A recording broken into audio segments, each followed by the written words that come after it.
My name is Abhiram and today I'm going to teach you A to Z French letters. Bonjour à tous, je m'appelle Abhiram et je suis apprendre pour toi les alphabets de français A à Z.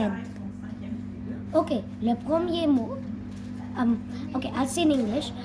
The first letter is A. A. And A.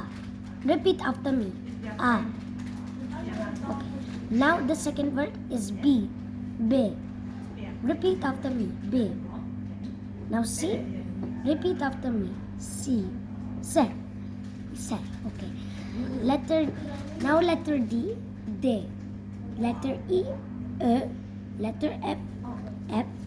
Letter G. G. Letter H. H. Letter E. I.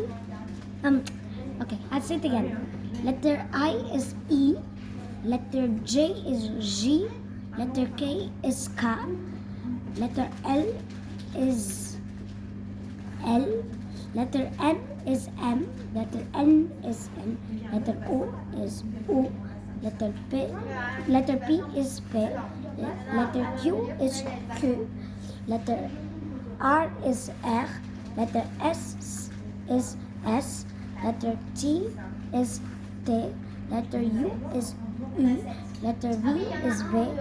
Letter W is W. And letter X is X. Letter Y is Y. And the last word Z, Z. Subscribe to my channel, everybody, and share in the link below. And subscribe. Thank you, and see me next video.